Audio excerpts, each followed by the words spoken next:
Kids, today we are going to start the second semester's syllabus. Subject is social study. Okay, so turn the page. Second semester's first lesson, the plateaus. Lesson number 9, the plateaus. Okay, in this lesson we shall study meaning of plateaus, the Central Highlands, Malwa Plateaus, Chota Nagpur Plateaus, Deccan Plateaus, and occupation of the people of plateau regions. These are all points we are going to learn in this lesson. Plateau. A plateau is a landform which is a large and raised area of flat land, almost like a table. It is therefore called a tableland. Look at the map of India and shows plateau regions. In India, the plateau regions extend from the south of the North Plains to Kanyakumari, the southernmost tip of India's mainland. It is divided into two parts, the Central Highland and the Deccan Plateaus, which are separated by the Narmada Valley. Plateau means what? A plateau is a landform. Plateau is a landform which is large, raised area of flat land, almost like a table. Therefore, this land is called a tableland. Plateau is a landform which is a large raised area of flat land, almost like a table. It is called a tableland. Look in this map. Look in this picture. It is a map of plateaus regions of India. Plateaus regions of India. In India, the plateau regions extend from south of the northern plains to Kanyakumari. Look here, to Kanyakumari. And the southernmost tip of the India's mainland. It is divided into two parts, the Central Highlands and the Deccan Plateaus. The Central Highlands and the Deccan Plateaus, which are separated by Narmada Valley. These plateaus are separated by the Narmada Valley. Now, next see the Central Highlands. The Central Highlands. The Central Highland lies to the north of the Narmada Valley and comprises the Malwa Plateaus in the central India and Chota Nagpur Plateaus in east. The Aravalli Vindhya ranges lies in Malwa Plateaus, while Rajmahal Hills lies in the Chota Nagpur Plateaus of the Central Highlands Plateaus regions. The Chambal, Betwa and Son are rivers originating in the Central Highlands. They flow northwards to join the Ganga and Yamuna rivers.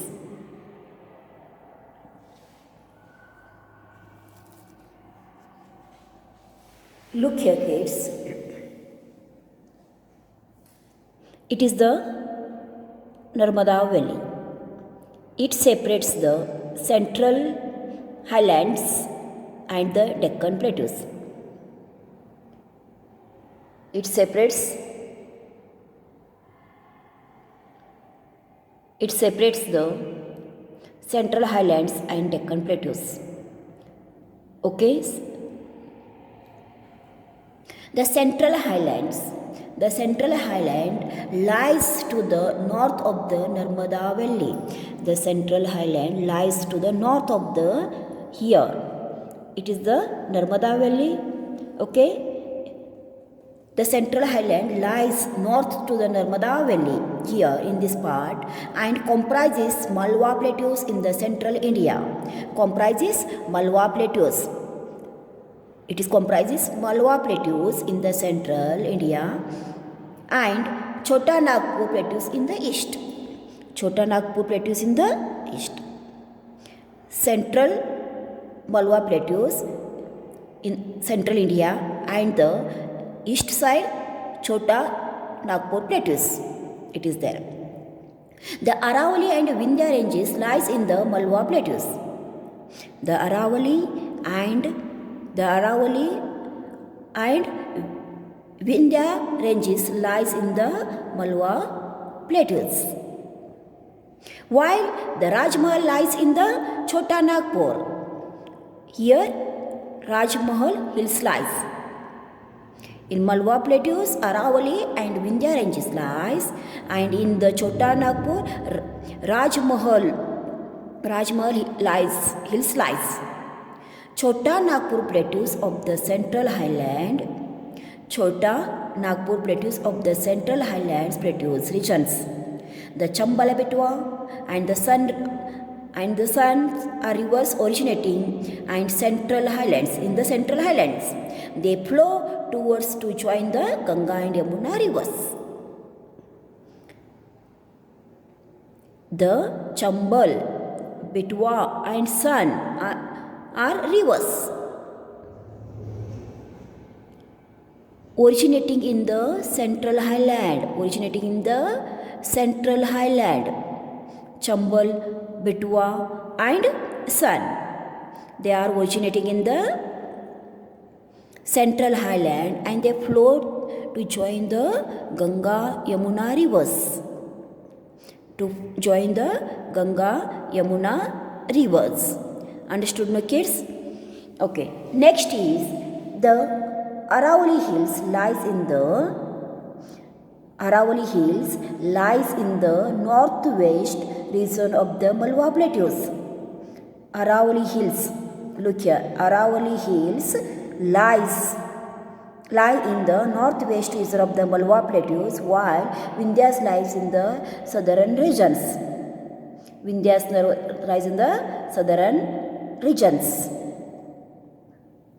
Okay.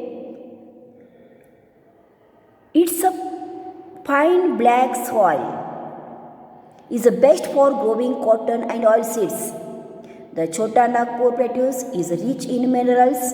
The Chota Nagpur plateaus is rich in minerals deposited of coal, iron, ore, bauxite, manganese, mica.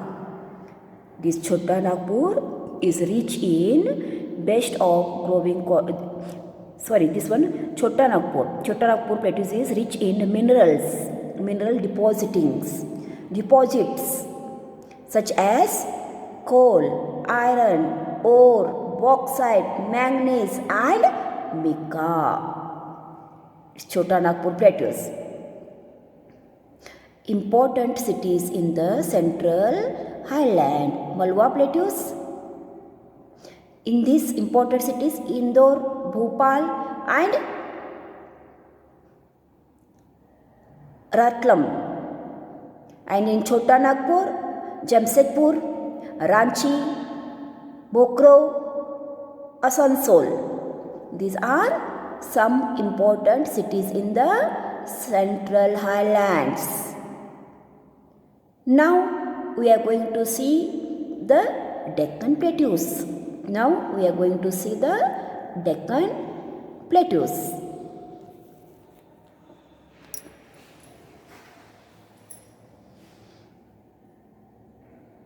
Deccan Plateaus. This part of the Plateaus region lies to the south of the Narmada and across the Satpura ranges. It is the largest of the southern plateaus. The western and eastern Ghats border the plateaus on its either side. Since the plateaus slope from west to east, most of its rivers to rise in the west and flow eastwards into the Bay of Bengal, such as the Godavari, Mahanadi, Krishna, and Kaveri. The Narmada and the Tapti are only rivers in the Deccan Plateaus that flow from east to west in the Arabian Sea. The Godavari rises near to Nasik and Trimbaka in Maharashtra. This place is also for great religious importance in states.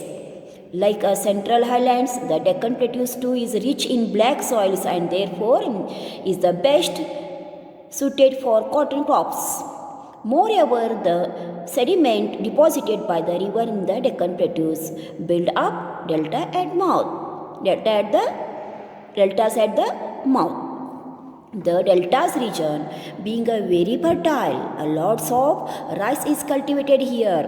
This is thus known as the rice bowl of India. Groundnuts, sugarcane, wheat, millets are also grown in this region.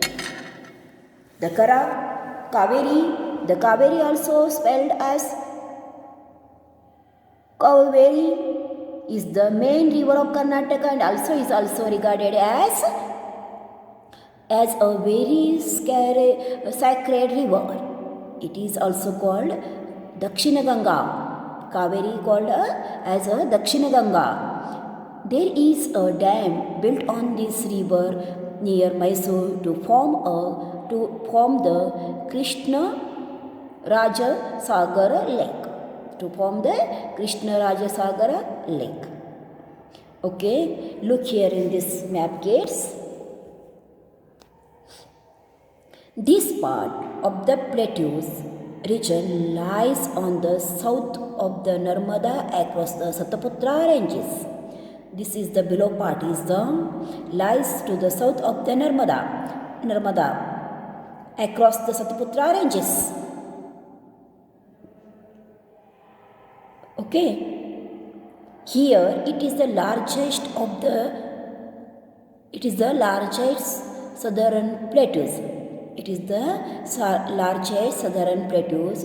The western and eastern Ghats borders the western plateaus on its either sides. Western and eastern Ghats. Since the plateau slopes from west to east, most of rivers to rise in the west and flow eastwards into the Bay of Bengal. Most of the rivers flow from western to east because the plateau slopes from west to east. Most of these rivers to rise in the west and flow towards eastwards into the Bay of Bengal, such as Godavari, Mahanadi, Krishna, Kaveri. Look here, Krishna, Godavari, Mahanadi, Kaveri. Example of this one, rivers. The Narmada and the Tapti are only rivers that in the Deccan Plateaus that flow from east to west side into Arabian Sea. Only two rivers are here, Krishna, Kaveri. These are flow from west to east. Okay, but Narmada and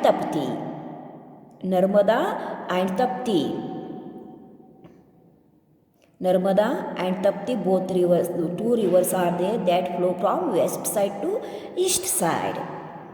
Otherwise, Mahanadi, Krishna, Kaveri, Godavari,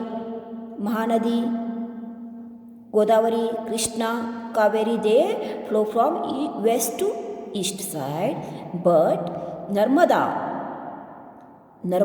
and Tapti, these both rivers flow from Deccan Plateaus. These are in the Deccan Plateaus and flow from east to west side into the Arabian Sea. The Godavari rivers near Nasik at Trimbaka in Maharashtra.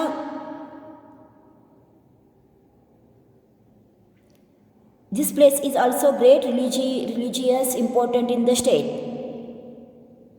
Like the Central Highlands, the Deccan Plateaus too, rich in black soil. So it is the suit for good crops, cotton, okay? And here build a deltas at the mouth. The delta region bring a very fertile, lots of rice is cultivated here. In the delta regions, lots of rice is cultivated. This region is thus known as Rice Bowl of India. Along with rice, here groundnuts, sugarcane, wheat, millets, etc. grows in this region. And the Kaveri. Look here kids, Kaveri river. The Kaveri is called, Kaveri is the main river in Karnataka. Kaveri river is the main river in Karnataka, and also it is called as a Dakshina Ganga. Kaveri river is called Dakshina Ganga river. Here there is a dam built on this river near Mysore. The name of the dam is Krishna Rajasagara Lake. From the Krishna Rajasagara Lake. Understood no? Now next turn the page. The Nagarjuna Sagara is a big multi-purpose dam has been built across the river Krishna.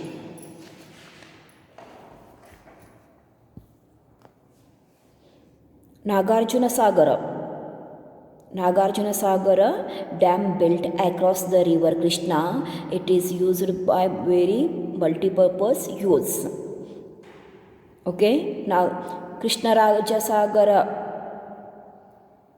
there is a built on this river Mysore Lake Sagar, Krishna Raja Sagar, and now in Krishna river, Nagarjuna Sagar, a big multi-purpose dam is there. Nagarjuna Sagar, this one on Krishna river, built a big one dam for multi-purpose use.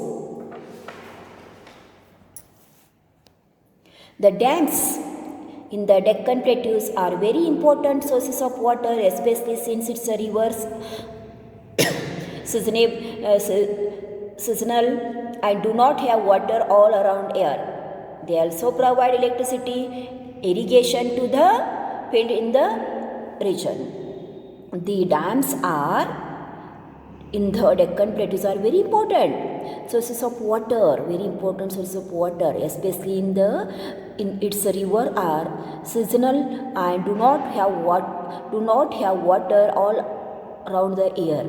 That time they also provide water and electricity.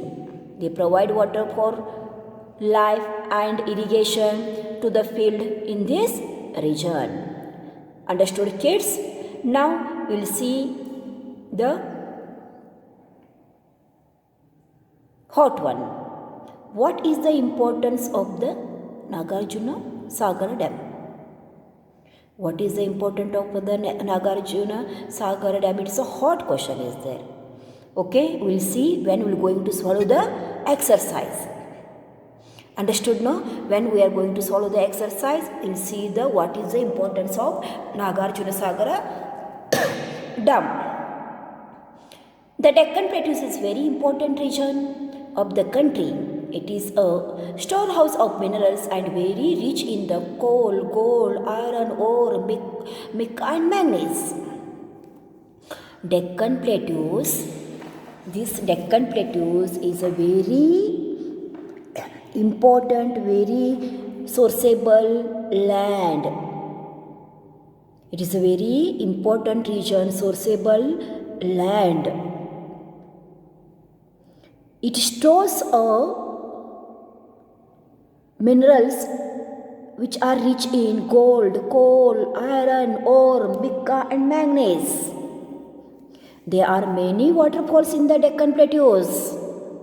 Jog Falls is the highest waterfall in India and is located on the river Sharavati in Karnataka.